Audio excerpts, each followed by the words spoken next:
Many people imagine history as a series of grand inventions.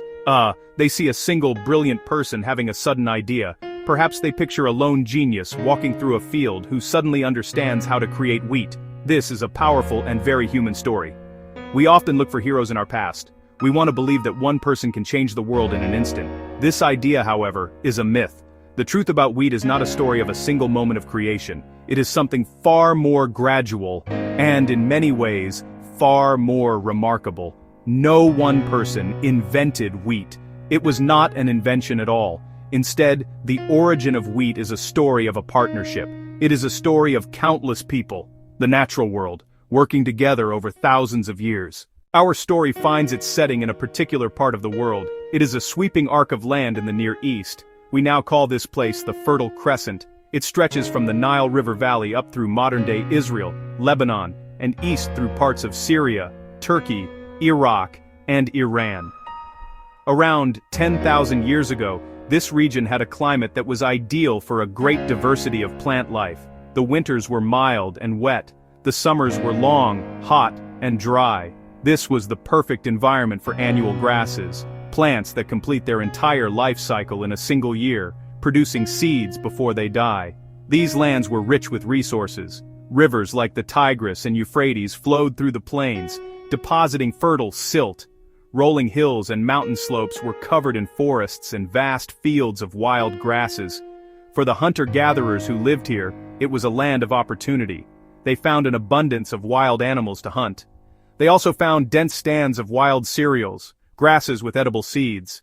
These natural fields of grain were a reliable source of food. People could return to the same places year after year to harvest them, a small step toward a more settled existence. It was here, in this cradle of agriculture, that the slow process began. People started to gather the seeds of these wild grasses in large quantities. They would have used simple tools, perhaps flint sickles to cut the stalks and baskets to carry the grain.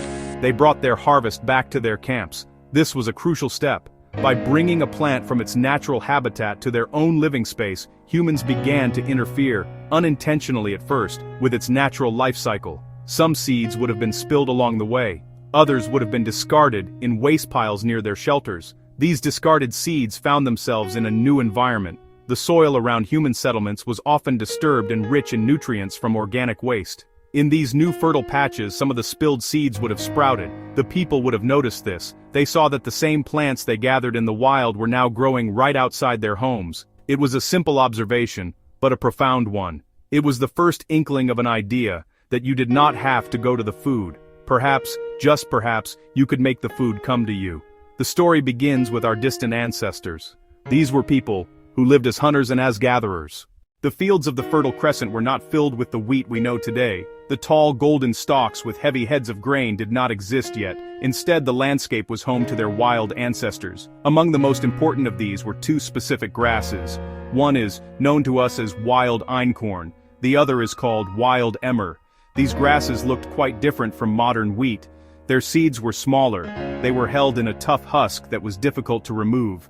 And most importantly, their stalks were brittle, designed by nature to shatter easily. When the grains were ripe, the slightest touch or a gust of wind would cause the head of the plant to break apart. The seeds would scatter far and wide, ensuring that a new generation of grass would grow the following year. For a plant, this was a brilliant strategy. For a human trying to harvest it, it was a great frustration. Imagine trying to gather these tiny grains. As you reached out to cut the stalk, many of the most mature, ripe seeds would fall to the ground, lost to the harvest. Yet, a subtle and powerful process of selection was about to begin. Among the vast population of wild grasses, there were always natural variations. Every now and then, a random genetic mutation would occur, a tiny accidental change. One of these mutations resulted in a plant with a slightly tougher stem, one that did not shatter so easily. In the wild, this was a disadvantage, but for a human harvester, this was a gift. When they swung their sickle, the seeds from this tougher plant were more likely to stay on the stalk and end up in their basket. These tougher-stemmed plants were more likely to be carried back to the human settlement. Their seeds were the ones that were eaten, stored, and accidentally spilled near the camp. As a result, the seeds of the non-shattering plants had the best chance of growing near human dwellings. Year after year, humans were selecting for this specific trait. They were favoring the plants that were easiest to harvest. They were, in effect, breeding the wildness out of the grass. Other changes followed. Along with a tougher stem, a preference for larger seeds also drove the evolution of wheat. People tended to save the biggest, plumpest seeds. Over centuries, average seed size rose dramatically. New tools and new ways of living supported the change. Stone sickles harvested more efficiently. Quern stones milled tough kernels into flour. Granaries protected the harvest. The ability to store food was revolutionary. Villages grew, populations increased. Human society became more complex. So, the truth is clear. Wheat has no single inventor. Its origin story is the collective biography of thousands of anonymous farmers stretching back over 10,000 years. A slow, patient, unintentional collaboration between humans and plants, written in the soil of the Fertile Crescent, carried in the baskets of early gatherers, passed down as saved seeds. Wild grasses provided the raw potential.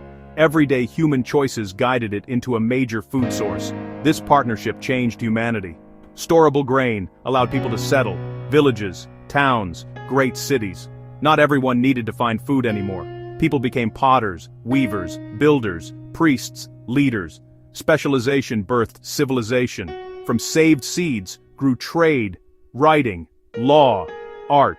The story of wheat is, in many ways, the story of us. Today, wheat is a global staple, grown on every continent except Antarctica.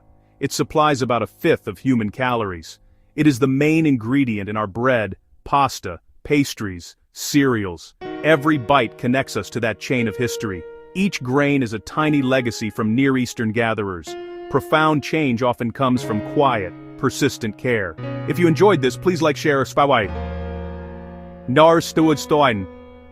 share and subscribe to the Info Infinity Loop. Please keep captions on so everyone can join. Thank you for your time and your wonderful curiosity.